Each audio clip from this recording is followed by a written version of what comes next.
Hi అండి, welcome to sweet cherry videos. ఎలా ఉన్నారు? బాగున్నారా? ఈరోజు మీతో ఒక మంచి రెసిపీ అయితే మీతో నేను షేర్ చేసుకుంటానండి. అలాగే వీడియోలోకి వెళ్ళే ముందుగా మన ఛానల్ ఎవరైనా ఫస్ట్ టైం చూస్తున్నట్లయితే ప్లీజ్ ఛానల్ సబ్స్క్రైబ్ అయితే చేసుకోండి. వీడియో స్కిప్ చేయకుండా చివరి వరకు చూడండి.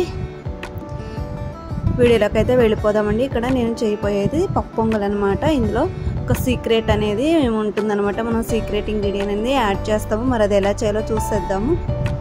1 కప్ వరకు రైస్ కడిగి వాష్ చేసుకొని నానబెట్టుకుందాము. అలాగే ఒక హాఫ్ కప్ వచ్చేసి పెసరపప్పు అయితే ఇక్కడ నేను తీసుకున్నానండి. అది కూడా దూరగా వేయించుకొని ఇప్పుడు ఆ పెసరపప్పు కూడా బాగా వాష్ చేసేసుకొని ఆ పెసరపప్పులో మనం నానబెట్టుకున్న రైస్ని అయితే యాడ్ చేసుకున్నామండి. నేను స్పెషల్ ఇంగ్రీడియంట్ అని చెప్పాను కదా, ఇక్కడ చూస్తున్నాను కదా పాలు అనమాట అండి.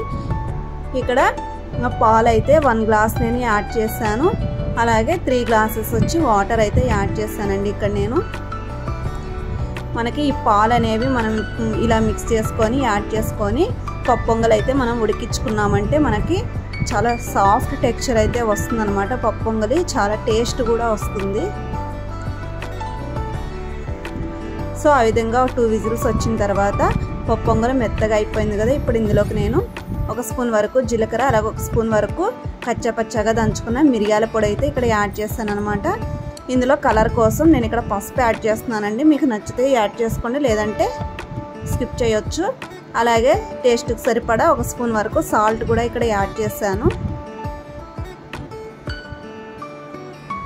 సరే, ఎంత సాఫ్ట్గా మనకి ఎంత స్మూత్గా ఉందో పప్పు పొంగల్ అనేది. ఈ విధంగా అన్నీ వేసిన తర్వాత ఈ విధంగా అంతా కలుపుతూ ఈ విధంగా మిక్స్ చేసుకోవాలి.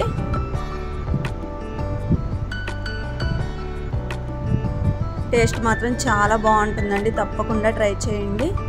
ఇది మనం కుక్కర్లో అయినా చేసుకోవచ్చు, లేదా నార్మల్ గిన్నెలో అయినా మనం ఈ విధంగా అయితే చేసుకోవచ్చు.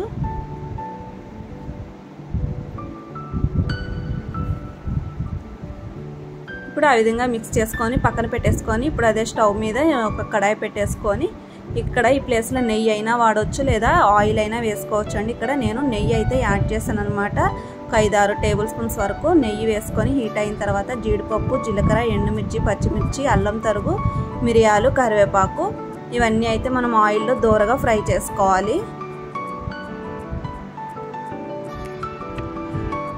ఆయిల్ హీట్ అయ్యాక ముందుగా ఫ్లేమ్ని లోలో పెట్టేసుకొని 1 బై 1 వేసుకుంటూ మరి ఎక్కువ ఫ్రై అవ్వకుండా లైట్గా ఫ్రై చేసుకుందాం.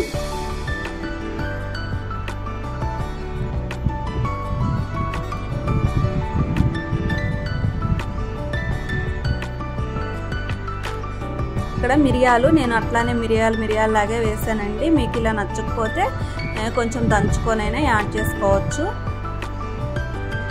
ఫైనల్గా కరివేపాకు కూడా వేసుకొని ఈ విధంగా లైట్గా ఫ్రై చేసుకోవాలన్నమాట. చూపించిన ఇంగ్రీడియంట్స్ అన్నీ ఈ విధంగా నెయ్యిలో వేయించుకొని లైట్గా ఫ్రై అయిన తర్వాత ఇక్కడ ఇంగువ అనేది ఒక హాఫ్ స్పూన్ వరకు ఇక్కడ నేను యాడ్ చేస్తున్నానండి. ఫ్లేవర్ నచ్చిన వాళ్ళు యాడ్ చేసుకోవచ్చు, లేదంటే స్కిప్ చేసుకోవచ్చు.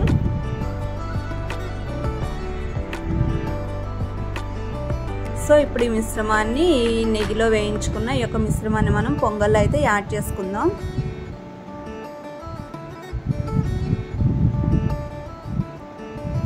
అంతేనండి, చాలా సింపుల్ కదా. ఈ విధంగా పాలు యాడ్ చేసుకొని పప్పు పొంగల్ అనేది ఉడికించుకొని ఈ విధంగా నెయ్యితో కానీ పోపు పెట్టుకున్నామంటే మనకి పొంగల్ అనేది టేస్ట్ చాలా బాగుంటుంది.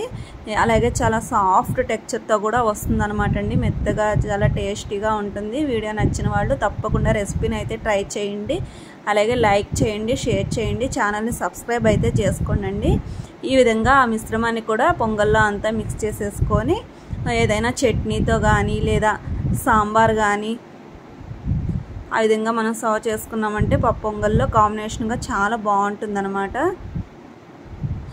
ఈ పప్పు పొంగలి మార్నింగ్ బ్రేక్ఫాస్ట్ రెసిపీగా చాలా బాగుంటుందండి. ఇది వీడియో నచ్చితే లైక్ చేయండి, షేర్ చేయండి.